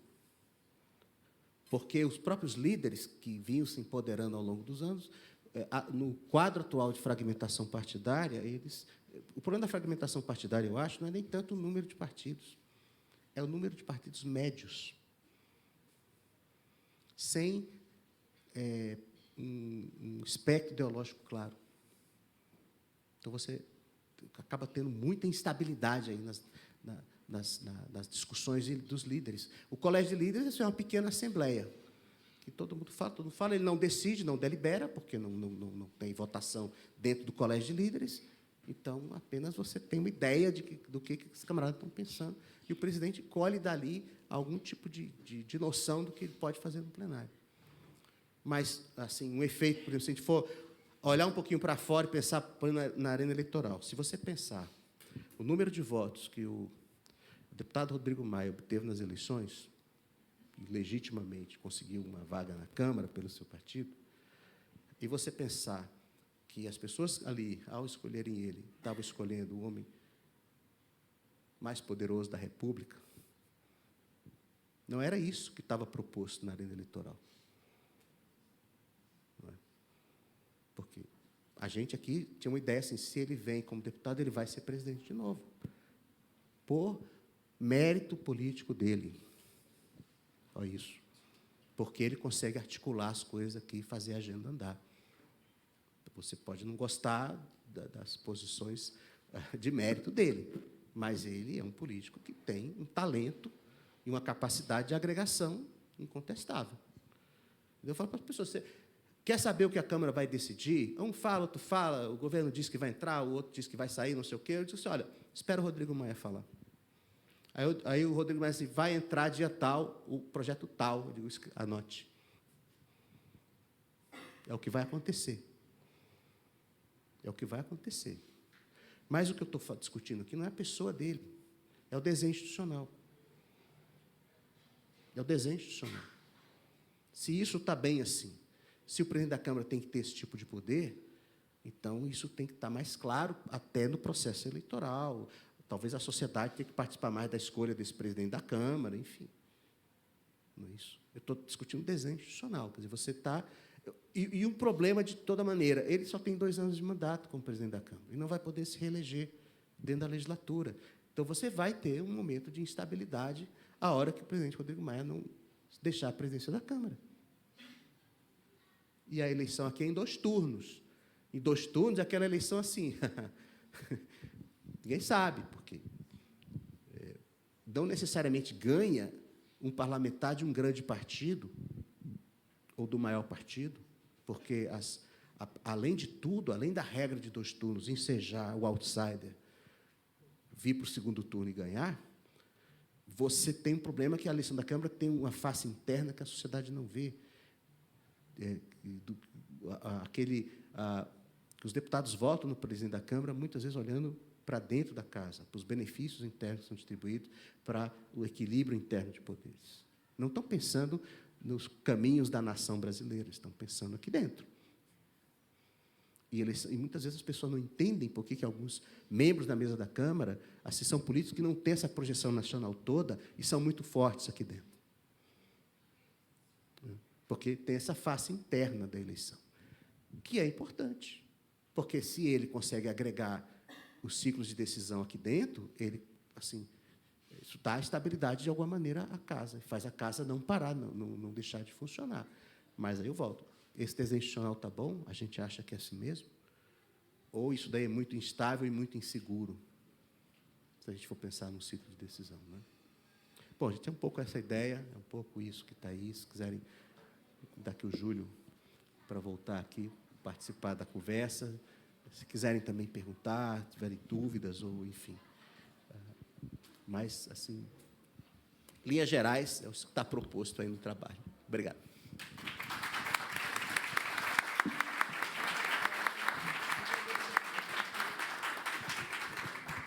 Vocês veem que não é sem razão que o Fernando é considerado um dos maiores conhecedores da organização e do funcionamento do Parlamento brasileiro, se não o maior conhecedor do Parlamento brasileiro. E vocês puderam ver também como ele, de uma maneira brilhante, conseguiu articular esse seu conhecimento, essa sua experiência de décadas aqui na casa, numa linguagem e num discurso científico tão bem recebido e certamente já bem recebido, e certamente que vai ser ainda mais bem recebido pela comunidade científica, pela comunidade acadêmica do nosso país. Muito bem. Segundo a Juliana, nós podemos ir até às 12 horas, portanto, nós teremos um pouco mais de 20 minutos para perguntas e respostas. Nós queremos informar que as perguntas elas devem ser feitas ao microfone, para que sejam captadas na transmissão, e que a equipe do CEFOR estará posicionada aí nas laterais do auditório, com os microfones, nós convidamos agora os senhores e as senhoras a participarem com as suas perguntas.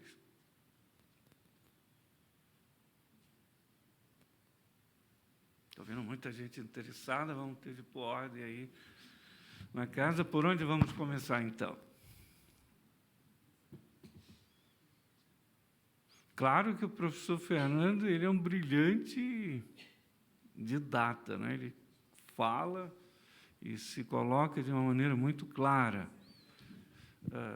Mas vamos dar a oportunidade de... Olá, Roberto Jardim.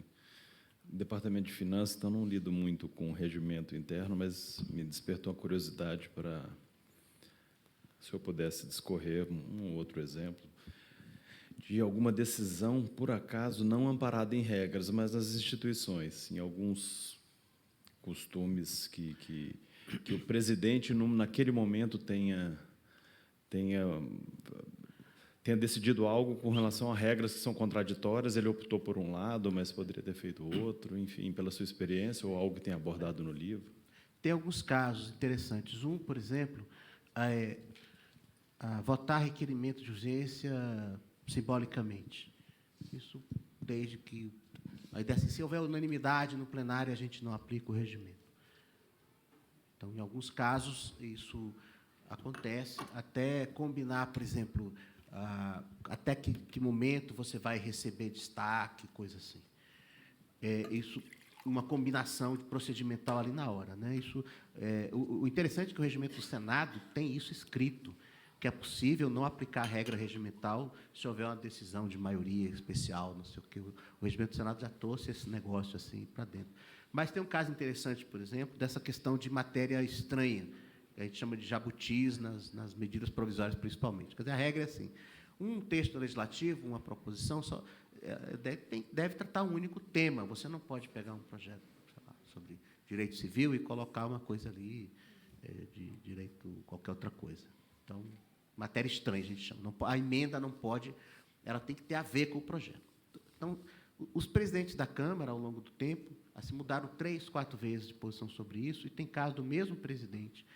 Ele, no momento, manda excluir a matéria estranha, aí, na proposição seguinte, ele manda deixar a matéria estranha, aí, na seguinte, ele manda tirar de novo, por interpretação, sei lá, fluida, digamos assim, da regra, porque tem realmente um espaço para interpretação, mas isso já aconteceu também, e de vez em quando, o próprio kit obstrução, que a gente chama, vários requerimentos procedimentais que têm como finalidade obstaculizar o segmento da sessão, o presidente vem, assim, por algumas interpretações, excluindo alguns. Então, considerando coisa do tipo, olha, se a retirada de pauta foi rejeitada, vou prejudicar o requerimento de adiamento, por exemplo. A interpretação não se fazia assim antes, mas o presidente está tentando diminuir o kit obstrução por interpretação, e não por uma aplicação direta da regra. Então, isso acontece. Agora, no livro, eu escrevi um pouquinho também sobre descumprimento e manipulação de regras, certo? Assim, porque aí uma coisa é você ter uma decisão do presidente que ela interpreta de uma forma diferente a regra, ou até não aplica a regra, mas isso gera estabilidade ao longo do tempo. Então, o pessoal do direito não gosta, o pessoal da ciência política diz isso mesmo. Tem que acontecer assim mesmo, porque tem que decidir, e, enfim. Tá certo? Eu, como sou meio a meio, eu gosto e não gosto. Enfim, mas o problema é que, em alguns momentos, você tem a perfeita compreensão que você está diante de uma mera manipulação, que aquilo não vai estabilizar nada. É uma decisão casuística que se explica porque, naquele momento, o presidente queria aprovar aquele negócio. Então, a ideia é péssima para o processo. Isso não estabiliza o processo nunca. Cria um precedente que só gera insegurança, né? A Secretaria-Geral tem precedentes assim, que a gente queria, se pudesse apagar da história, Porque o presidente, às vezes, diz assim, não, é só hoje, é só aqui, porque todo mundo está concordando, e faz. Só que, quando acontece a situação de novo, o precedente é um fato. Ele aconteceu uma vez, porque não pode acontecer de novo. Ele é um fato. E agora todo mundo, graças a... Assim, isso é uma coisa ruim da gente ser tão eficiente, porque a gente tem transparência, tem banco de dados, questão de ordem, dá curso no Cefol, explica o pulo do gato para todo mundo, fica todo mundo muito sabido, vai para o plenário, e aí diz, mas tem um precedente. Entendeu? E fica mais difícil. Mas eu tento separar as coisas. O que gera uma mudança institucional, ainda que pelo afastamento da regra formal, em benefício de um procedimento que tem respaldo na maioria, porque isso, eventualmente, pode até virar uma mudança regimental, de uma mera manipulação da regra. Aí, por minha conta e risco, né? Mas agora eu estou aposentado, então pronto. Enquanto os colegas... É isso. Essa é uma coisa fantástica, porque a medida provisória, existe um portal transdimensional entre o Palácio do Planalto e a Câmara, e entre a Câmara e o Senado. Porque o cara sai assim, do Palácio do Planalto e o Diário Oficial diz que ele chegou na Câmara, e ele leva 10 dias para chegar na Câmara, porque ele foi parar em outra galáxia. Na hora que ele foi, passou, o portal abriu. E agora também tem do Senado para a Câmara, a comissão mista lá manda a medida provisória para a Câmara, e ela não chega na Câmara. O presidente da Câmara não lê. Não, se eu não li, não existe.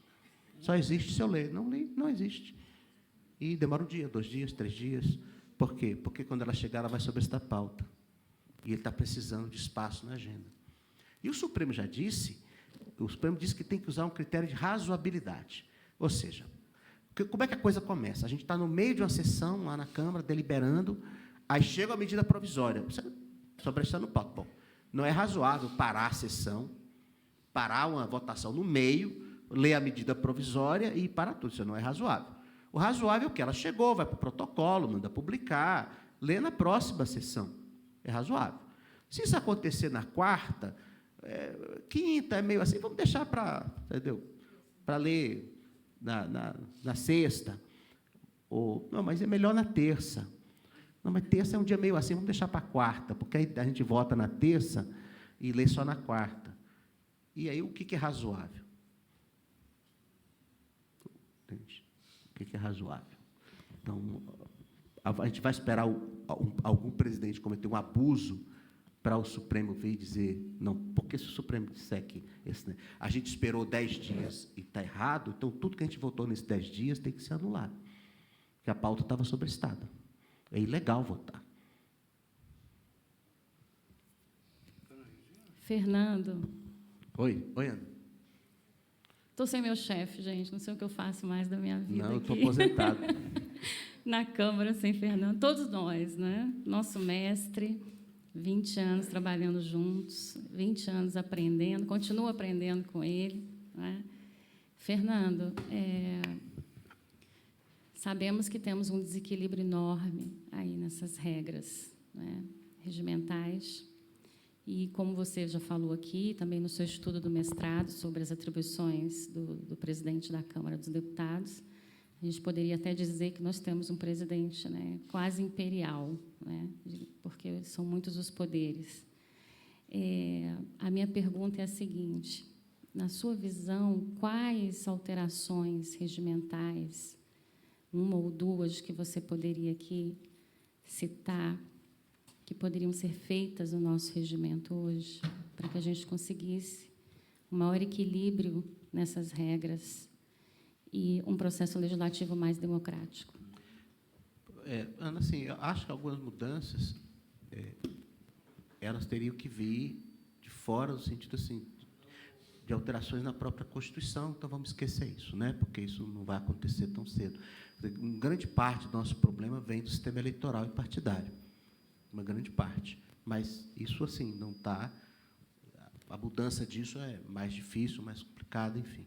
Eu pensaria, uma vertente seria dar um pouco mais de colegialidade em algumas decisões. Assim, por exemplo, a definição de agenda, de pauta, ser um pouco mais colegiada mesmo. porque aí você teria mais clareza, assim, vamos supor.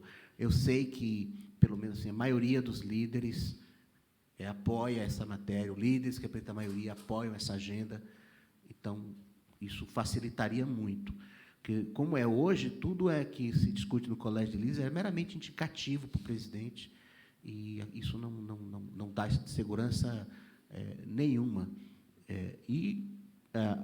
Essa maior colegialidade teria também um efeito colateral de dar mais publicidade também, porque você teria uma decisão, digamos assim, de um fórum, e essa decisão seria pública. Então, a gente saberia qual é a agenda da Câmara para o mês que vem, por exemplo, com o respaldo aí de líderes assim, formalmente posicionados sobre isso. Então, isso seria acho que daria uma melhora aí forte. Seria uma vertente, né? Outra vertente seria melhorar o fluxo informacional da casa, por exemplo, deixar as comissões permanentes funcionarem mais, melhorar essa agenda maluca que o deputado tem que estar em 10 comissões ao mesmo tempo, né? Tudo funciona ao mesmo tempo, tudo no mesmo horário, e daqui a pouco abre a ordem do dia do plenário para tudo, volta. Quer dizer, é um ambiente assim, absolutamente. Assim, aqui na Câmara não funciona uma lógica newtoniana, que, por exemplo, assim, espaço, tempo, é uma coisa de cada vez, entendeu? Não funciona, não, é quântico. É teoria do caos total, é tudo ao mesmo tempo, aí depois para tudo, depois é tudo de novo. Eu fico pensando assim, é impossível para o parlamentar trabalhar assim com um pouco de coerência no final das contas. Ele tem que terceirizar o mandato, colocar os assessores no final para fazerem as coisas, porque é muito caótica a maneira. Se o deputado for fazer uma conta de como ele usa o tempo dele, os recursos que ele tem, e qual é a eficiência disso, essa conta, eu tenho certeza que dá amplamente negativa.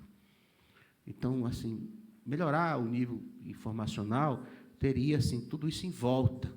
Se você melhorar a qualidade do debate, você tem que ter isso mais organizado, mais agenda mais possível e tudo. Acho que essa seria outra.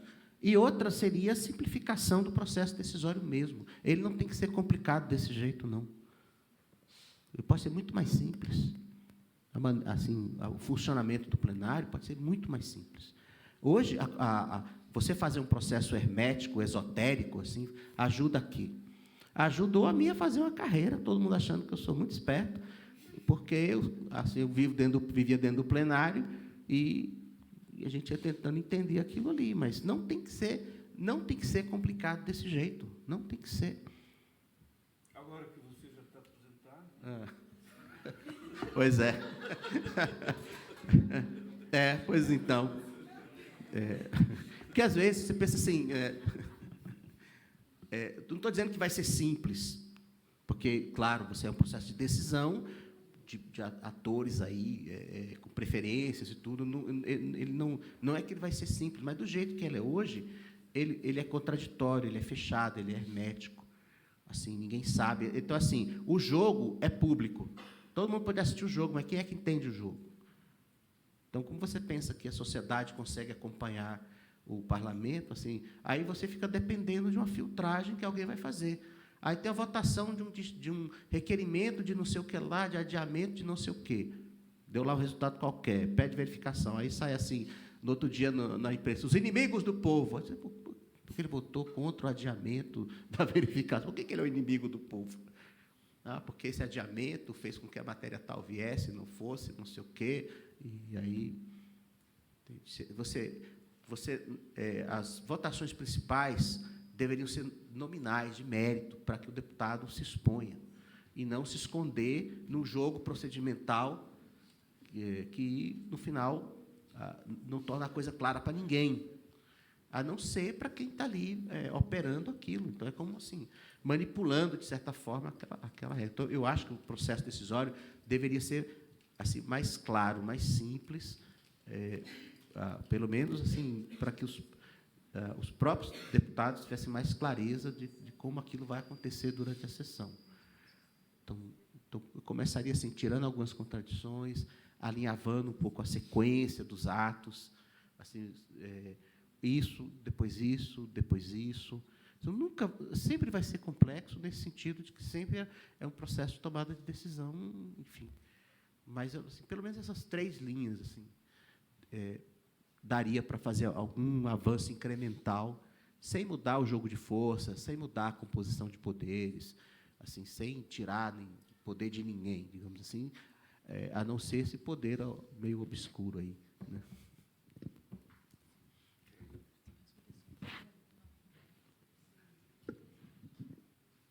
Oi, Fernando, Oi, Damacy, tudo bem? aposentada também.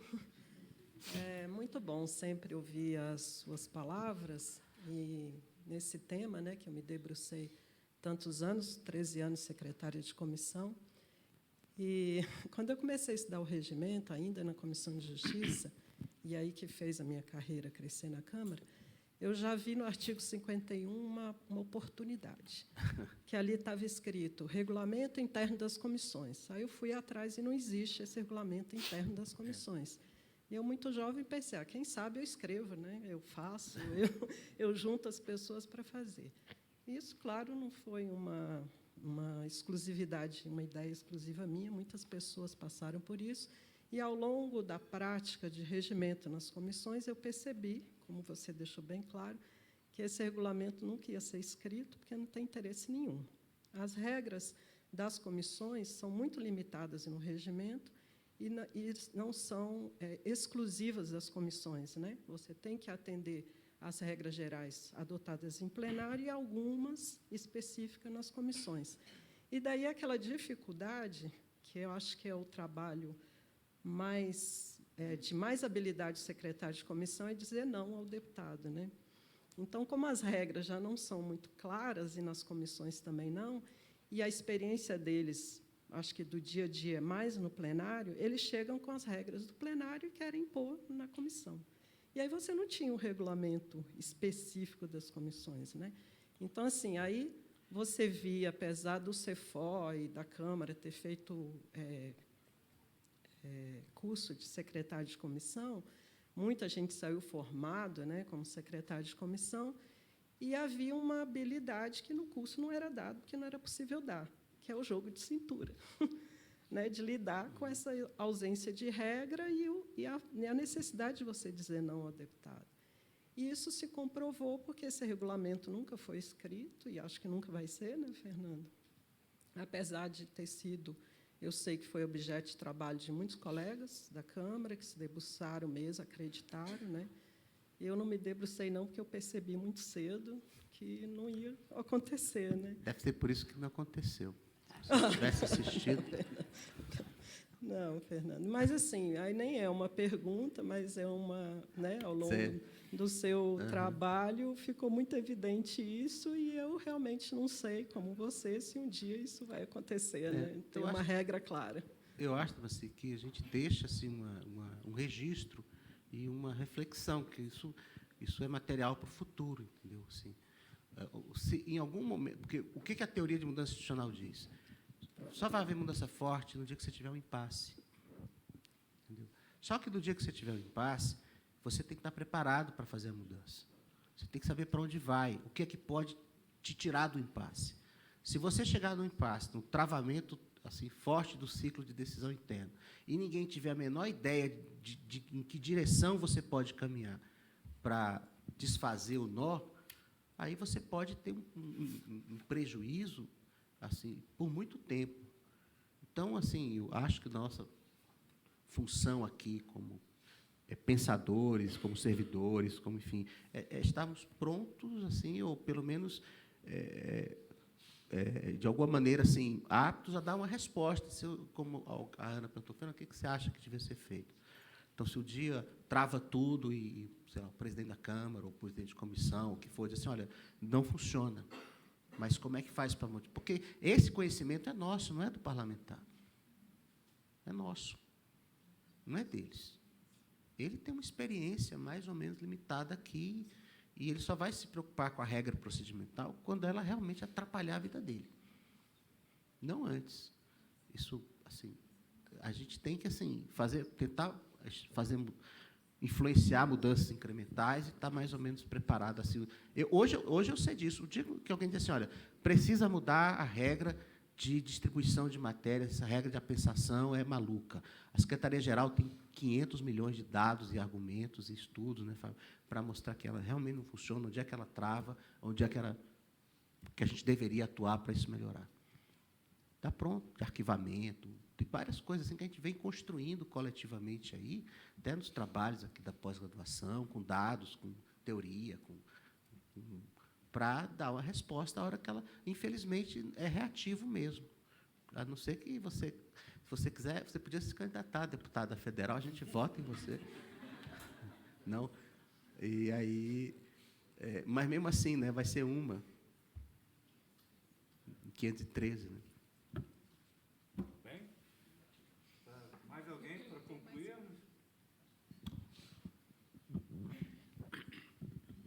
Oi, desculpa, rapidinho. Diego Machado. Minha pergunta é o seguinte, com relação a... Eu não sei se você fala isso no seu livro, com relação às regras de proporcionalidade, né? Em primeiro lugar, a vinculação da distribuição das vagas ao bloco do início da legislatura. A gente sabe que esse bloco é feito com a lógica da eleição, né? Isso gera muitos problemas, né, ao longo da legislatura. E a outra questão é o tamanho das comissões especiais, como é que isso é feito nos bastidores, porque cada comissão o presidente faz de um tamanho. Esse ano estava num partido pequeno, e foi o único partido que ficou de fora de uma comissão especial, que é a Comissão da Reforma Tributária. E aí eu briguei lá, eles acabaram aumentando o tamanho. Então, a gente vê que são decisões, muitas vezes, técnicas, que têm um impacto político, né? E outra pergunta, rapidinho, qual vai ser o preço no Black Friday do livro? Brincadeira. Vai. Não é um bom dia hoje, né? Mas, enfim, olha, primeiro, a questão dos blocos, assim, isso é uma conversa que a gente pode ter outra hora, porque é uma disfunção no regimento. Eu acho a própria maneira como os blocos foram imaginados foi numa lógica parlamentarista que nunca emplacou aqui. Então, o bloco acaba que não serve para o que... A única coisa que daria sentido a um bloco parlamentar seria a coordenação da ação política, tornar a ação política mais coletiva. No final, eles não servem para isso, vira um mero artifício de cálculo para a distribuição de cargos, enfim. Houve um momento assim que a Câmara, em que o TSE, aí vem a questão de fora para dentro, né, como eu digo, do quadro partidário. Um certo momento, o TSE tomou decisões fortes no sentido da fidelidade partidária, né? Se o deputado ele é eleito por um partido, a eleição é proporcional, se ele mudar de partido, ele perde o mandato. Certo? Então, todo mundo achou que isso estava certo, que é na lógica do sistema eleitoral, enfim. E o que a Câmara fez? Alterou o regimento para assumir isso rigidamente. Então, a regra passou a ser os blocos, a proporcionalidade é feita com a bancada das eleições, das urnas. A gente fazia antes a bancada da posse, que já era diferente das urnas, porque entre a eleição e a posse os caras mudavam a vida, e atualizava isso periodicamente. Não diariamente, mas, assim, os recálculos eram feitos a cada ano, 2 anos, pegava o quadro atual. A gente teve uma situação crítica com isso, por exemplo, quando se iniciou essa prática de permitir disputa livre para a presidência da Câmara, porque, no final do mandato do deputado Ibsen, pela regra do regimento, você faria a proporcionalidade do final da sessão legislativa para a eleição em fevereiro. Então, naquele momento, o maior partido era o partido do presidente, que era o PMDB. Mas, durante o recesso, que era grande naquele tempo, a vida mudou, os deputados mudaram de partido e o PFL iniciou o ano como maior bancada. Então, pela regra de proporcionalidade, deveria a presidência ser do PMDB, do MDB. Mas o MDB não ia ganhar a eleição, porque a vida aconteceu e ele não ia ter votos para ganhar. Então, a gente acabou importando para o regime. Aí veio essa história de deixar qualquer um concorrer. O que aconteceu foi isso. O regimento assumiu a regra rígida, depois o TSE bagunçou tudo. Não pode mudar de partido, mas pode criar um novo partido. E aí ficou a emenda muito pior do que o soneto, porque mudava de partido, pelo menos não aumentava o número de partido. Agora, qual é a alternativa? Cria um novo partido. Aí, o que a gente tem? A fotografia das urnas, ela logo se defasa. Mas a gente continua dizendo, não, a proporcionalidade aqui é a das urnas. E cria um problema prático enorme para a vida seguir. Outra coisa que você perguntou foi sobre... não, aí não tem uma regra no regimento qual é o tamanho de uma comissão especial. A única coisa que... Aí é negociação política mesmo, e aí vê quem entra, quem sai. A única coisa que a Secretaria-Geral tenta fazer é manter o mesmo número por toda a legislatura, exatamente para poder fazer o rodízio na última vaga. Se você, cada comissão, criar com um número, você não garante às bancadas menores aquela vaga no rodízio, né? Para você ter uma estabilidade nessa regra, você tem que ter... Então, a gente tenta, assim, PEC é sempre o mesmo número, a comissão especial tem sempre o mesmo tamanho. CPI já não dá prejuízo negociar o tamanho da CPI em cada caso. Mas as outras comissões especiais, o que a Secretaria faz é tentar manter, ao longo da legislatura, o mesmo número. Mas não é regimento. Não é regimento. Oi? Não tem. Tem uma inércia histórica, ela sempre tem em torno de 30. Mas, a cada início de legislatura, isso é recalibrado. Aí tem uma mãozinha política, né? Quem que fica dentro, quem é que fica fora. Aí você pode continuar gritando e batendo o pé, porque não é regimento. A última pergunta do colega eu vou responder. Né? Lá na frente, há alguns exemplares do livro do Fernando, e os interessados em sair daqui com um exemplar autografado podem adquirir lá e se dirigir ao nosso palestrante.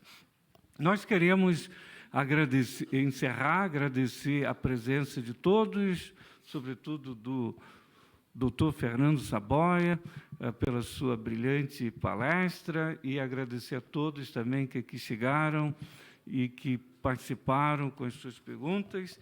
E, como prova da nossa gratidão aqui, da coordenação de pós-graduação do CEFOR, vamos passar as mãos do doutor Fernando Saboia Vieira, esse singelo certificado de participação e de agradecimento. Obrigado a vocês. Obrigado, gente. Muito obrigado a todos e a todas. Lá fora, os exemplares e os autógrafos.